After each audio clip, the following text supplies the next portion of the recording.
Hi, good day. You're all welcome to another exciting Tea Talk with me, DJ. I mean, that's the name I go by. How are you all doing? I hope everybody is doing absolutely fine.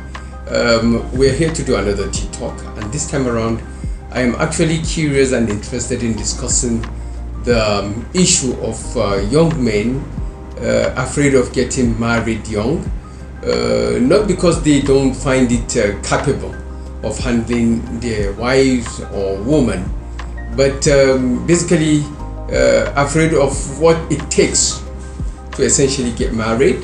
That is the prenuptial activities, the requirements, the conditions, and so many other things that come with marriage. Especially for a young person who has never been in the know or in the demand for the situation or in the demand of the situation. So there are so many guys who are scared, who are afraid, who I don't know what is scaring them. Well, we've been there, and when we were young too. I first got married when I was 28. So you can just imagine if a lot of guys don't understand what it takes to do that. And for me myself personally, actually I didn't even know what it takes to be married. Only when I was invited to come forward and seek my girlfriends or my fiancés or my loved one's hand in marriage, and I plunged in head first without realizing the Herculean task ahead. I think that was my saving grace. Yes, I have to say that it was my saving grace, because if I had known what it takes to get married, I assure you, I might possibly be afraid of plunging into the ocean or the river of the requirements, the criteria, the demands of that very project. So these are some of the things that I am sure a lot of young guys at the moment are afraid of, the unknown, and seeing what others do to fulfill those requirements. A lot of young men are intimidated. That is the word to use. Intimidated because of the fact that they might not necessarily meet up the requirements, or they might come up short of the requirement, and maybe they might get embarrassed or disgraced, or sometimes I really don't know. But these are some of the things that keep happening, and a lot of young people, a lot of young guys, even though they want to settle down, they have met someone who is dear to their heart, but they cannot, financially rise up to the occasion. Now, what I keep saying about getting married is there is a misconception, there is a misunderstanding. A lot of people have been brainwashed, yes, I would like to use that word, or misinformed, yes, or what do I say? Anyway, one of those things about not knowing exactly what needs to be done. But the secret about getting married is not how financially buoyant you are, especially if you're a young man. It is how determined you are in your heart, how really serious you are about doing that project, achieving that project on your own, and in most instances you get to find a woman, a young maiden, someone you really like and love, that you wouldn't mind spending the rest of your life with, when you are young and strong but have no means of financing a project like that. Now, these are some of the challenges that a lot of young men face when it comes to marriage. It's not that they've not found someone they really would want to take on. It's not like they don't have the guts or the determination to take them on, but there are a lot of obstacles, there are a lot of hindrances, there are a lot of hurdles for them to overcome, a lot of rivers to swim, a lot of valleys to go through, a lot of hilltops to climb and surmount before they eventually finally get to El Dorado. I mean, to the land of my, you know. And that for some is when they look into the future at achieving that goal, they tend to like say, Kai, Anyakwa, will I be able to cover grounds and achieve this Herculean, if not impossible task? And meanwhile, I am not even employed, you know. Meanwhile, I don't even have a job to do. I mean, I am not, I do not have a source of financial buoyancy to achieve such a project. Well, I guess I will just have to let it go and wait until I am okay, just like it has been advised in the faith. Like I keep saying, I am talking about this from the Islamic perspective, from the Muslim understanding of the situation, from the direction of looking at the whole thing as a Muslim. That is the basis upon which I'm talking. So you can excuse me if you hear me say something that is completely contrary to the way you are thinking or the way you believe the setup is, and stuff like that. But as a Muslim, and even as a Muslim, I am talking about this on a personal frequency. This is the way I understand. This is the way I believe. This is the way I think about this situation. All right. Now, first and foremost, I have been through this, like I said, not once but twice. The first time, completely a young man, virtually with nothing to fall back on. You know, when I went home and said, "Look, I am interested in getting married," everybody looked at me and they found it funny that as young as I am, I was still in school, in the university, and here I am talking about getting married. Why? A lot of guys wanted to know, especially my parents, my siblings, my brothers, my sisters. What's the rush? Why are you in such a hurry to get married? Well, I've met the love of my life, whom I believe is my soulmate.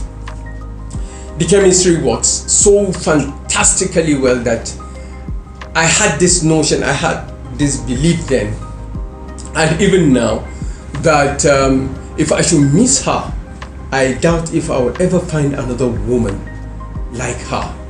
And she was so perfect for me. I mean, like nobody is perfect, of course, we all know that, but she fits in so well with the way I wanted my wife or partner for life to be. And that essentially was something I couldn't jeopardize, something I couldn't gamble off, something I couldn't risk losing, you know.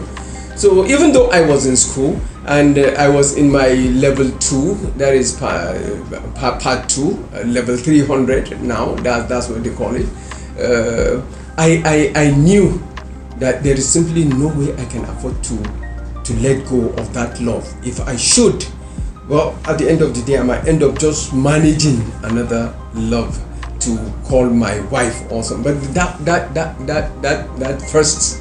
first offer was too good to let go, and I was willing to do anything to make it happen, you know. So that essentially is the basic reason why I sincerely believed in that marriage, in that person, and I didn't want to let go because I know deep in my heart, deep inside of me, that she was my soulmate. There is simply no way I could let that I mean come and chance it, you know. So that was how it all started. At their family house, when they saw I was a student, and they just believed that their daughter was going to suffer. On a very serious note, you know. So they tried as much as they can to discourage her from marrying me, because can you look, for goodness sake, he's a student, okay? There are other guys who are well-to-do, who are financially buoyant, who are well-established in society, in their lives, that can carry you and carry all your burden and your weight, they kept telling her. Not this student guy who has nothing, virtually empty pocket, and what look, you are just going to hurt yourself. love after a while will just fly away and leave you with the naked truth, and what is the naked truth? That there is a need for financial buoyancy for you to enjoy your life as a wife to any man. Okay, there are demands a woman has that a man must meet up, and we can assure you that a student does not have that wherewithal to carry that load and burden. Okay, so let this guy be. He can always find another woman to marry. You are set and ready now.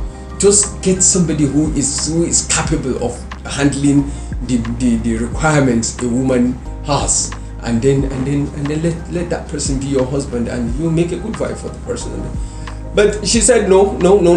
She doesn't want to hear about it. Even if this guy is the last wretched poor soul on earth, he is the person I want to marry.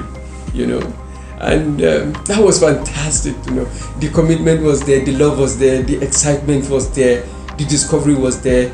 We just didn't want to let go. We wanted to be together with each other all the time, every time.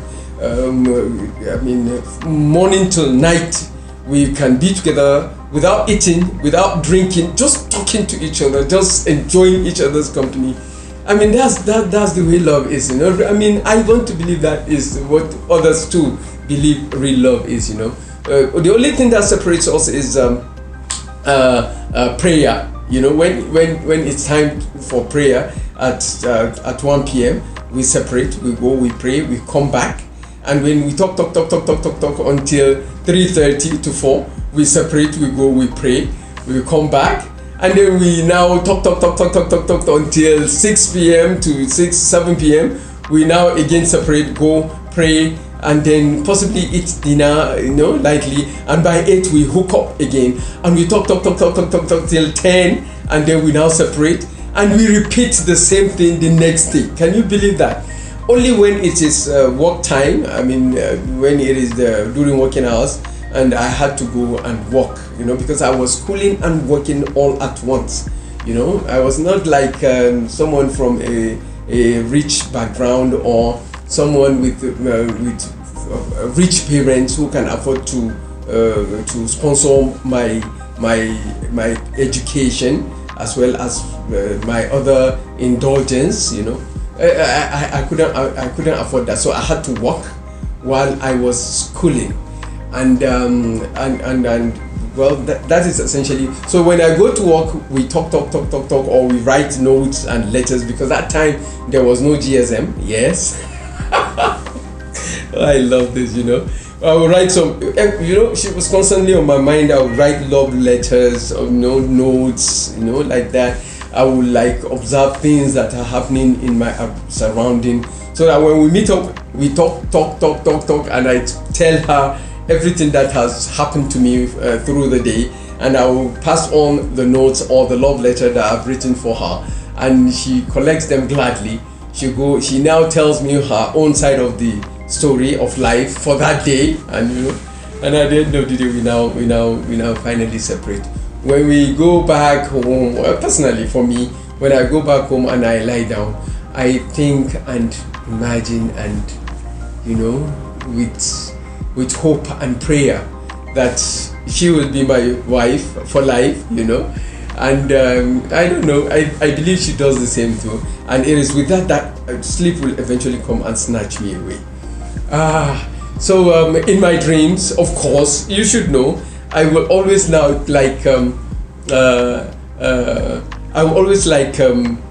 see her in my dream, often, constantly, regularly, because they say dream are of three types. One is from the Lord himself, when he wants to give you glad tidings about situations, about stuffs that he wants to give you. The other is from the devil, when he wants to scare you and panic you and throw in waswas and distress and harassment into your life and others and stuff like that. And the third one is dreams you have about things you are constantly thinking of, constantly wishing for, constantly imagining, constantly relating to, constantly advocating for, constantly wanting, constantly desiring, constantly, so and it is on that frequency that usually she comes on board. And so every time because it was, like I said, 24/7 on my mind, 24/7, thinking about life, about how things are going to be for us when we eventually get married, what I would do, things I would say, how I would relate to her, the kind of husband I want to be for her, how serious and sincere I intend to be about the marriage and the family, raising our kids and stuff like that. The name of our children we chose even before we were married. I picked the name Kalb Salim for my son, and Tasnim for my daughter, and Abu Bakr Sadiq, Sadiq Baba for my next son, and we picked Ahid, for another son. That is essentially how we went about it even before we got married. So we talked about the kind of friends we want to maintain, the kind of life we want to live. Do I really want this or that? Or if I say I don't want this and I don't want that, will she willingly comply? Will she accept it? Will she relate to it? The same thing with her. And we established the fact that more than anything else, this is very important, that if we should wrong each other, we should always take the trouble to humble ourselves and apologize. If you're wrong, apologize to your partner, okay? If I do you wrong, I'll apologize. If you do me wrong, you will also apologize. Let's not be arrogant, let's not be proud, let's not be pompous, let's not let the devil take it upon himself that we are his toy things, play toys and stuff like that. So we all agreed on that, and we sincerely meant it, And so when we eventually got married, we followed through every step of the way. And I used to tell her that if you do anything that I find not proper, not right, one of the most important things that you married men or women or those intending to get married should do is that you should call your spouse, your partner, your companion, your friend, your associate, your wife, your husband. Call the person, excuse me, Wani, and use nicknames. Beautiful nicknames, all right? Like the Rasul Sallallahu Alaihi Wasallam, they said that he used to call his wife Nana Aisha, he used to call her Aish, So even before we got married, we were like wondering what to call each other. I told her I wanted to be called Abu Salim, that's the name of my first son. So that should become my official name, if not my real name, Muhammad Tajuddin, So of course she will not call me that, because there's supposed to be respect and regard as her husband. She's not supposed to call my name direct like that. It will amount in our culture to disrespect. So we agreed we were going to call each other with nicknames. I said I would call her Mimi, and that is essentially what I used to call her, Mimi. So wherever we meet, even before we got married, I started calling her Mimi, and that essentially was the name she carried through. When we got married and we spent like about 10 years into the marriage, I felt there should be a renewal of the love, of the rebranding of the marriage, So I decided to call her baby girl, And I used to find that interesting and exciting. There was one time and several other times that when we are in public and I call her baby girl, a lot of people, men and women, will turn to search for the baby girl, and they will see this beautiful woman, off me by a meter or two, turning to look at me and answer yes. And they will now be wondering, wow, baby girl, why, stuff like that. So essentially, stuff like that. Now, and what did she choose to call me? Like I said, I have always wanted to be called Abu Salim. Outside that, her pet name for me is baby boy. Okay, So let's not talk. But essentially, what I am doing this video is to let you know that if truly you are serious about getting married and you truly mean to spend the rest of your life with your partner, get into that affair with the intention of doing exactly that. With the intention of doing exactly that. Okay? Once you are able to decide in your heart of hearts that this is essentially what you want to do, I mean, you have made it through. You have conquered it by 50%. The rest of the 50% will be living together under the same roof and then carrying out that exact thing that you said you were going to do to each other. Don't do whatever it is you don't want done to yourself, to your partner, to your lover, to your wife, to your friend, to your associate, to your companion, to your journey mate. Don't do that. So do unto others what you want done unto yourself. Now, how many of us can truly be able to hold on to that situation and carry it through? Well, that should be enough for now as far as this video is concerned. It is just for those who intend to get married to take the trouble and really love each other and demonstrate that love for each other for real, for real. And that essentially what happened. By the time there was an ASU strike, and within that ASU strike period, it took almost a year. So I ran all over the place to put my act together and eventually marry her. And today, we are 28 years old together as a married couple. Who can beat that? Thank you and good day.